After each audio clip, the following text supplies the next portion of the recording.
Rachel, and we thought we need to do our own WhereYaAt, Jagoff, because it's our website and we need to pick a neighborhood that's near and dear to us.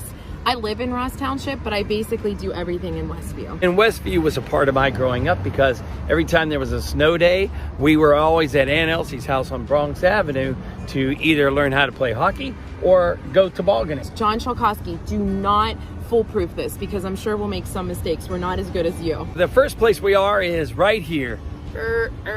In typical Pittsburgh fashion, this is where it used to be. It used to be the amusement park of all amusement parks. So here's what we found out. Opened in 1906, closed in 1977. My husband claims that he remembers Westview Park. He may have because he's a little bit older than me, but I was born in 76, don't remember it. But I do remember my parents referring to the dips. And as a matter of fact, as we turn around here, behind us was where the big curve was for the dips. So here's a funny story. Just like people today don't always like the way things are going, some people were complaining about all the traffic that would come into Westview Park. And a woman in 1977 wrote a letter to the editor in the Post-Gazette and said, I hope this park goes away because of all the traffic. Maybe it'll become a shopping center someday. Now we're gonna go see some more Westview. Westview Elementary is one of 4 elementary schools that is actually in the North Hill School District, and all 3 of the Renovet kids went to this school. Full of amazing teachers and of course amazing memories. In 1904, that is when the first schoolhouse in the Westview borough ever existed with 1 schoolroom.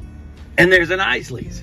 Remember Isley's? I had to. But listen, we have one right here in our own neighborhood. Apparently there's only 3 left in Western Pennsylvania. No tour of Westview would forget about Bronx Field. That hill back there was part of my childhood. Thanks to Aunt Elsie, every snow day, we would come over here and toboggan and inner tube down that thing and almost die. And so if you're coming down the S-bend in Westview, it is so hard not to stop at Betsy Ants. So obviously, as the sign says, it's a tradition since 1938. But chocolate is now the thing as far as a fundraiser. So schools, not just here in the Westview area, but from around the United States really, use Betsy Ants as fundraisers. If you turn around here at the S-bend, we're right here at Pinball Perfection.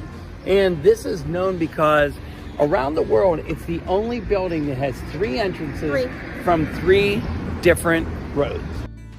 All right, Rach. All right, this is Martarelli Stadium, home to soccer games, you know, field and track, football. I mean, the Indians were known for football for quite some time. In fact, at one point, the fans were known as the Rowdy Rooters. This place seats almost 5,000 people.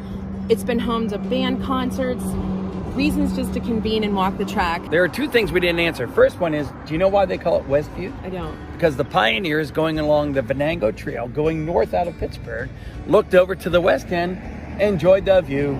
And number 2, why do they call it Perry Highway? It was Commodore Perry. He used that trail to take his supplies up to the Battle of Erie from this area. Look at that. And then at one point they actually said it was a big deal, so they better asphalt it. We hope that we provided a little glimpse of why Westview is so important to these Jagoffs.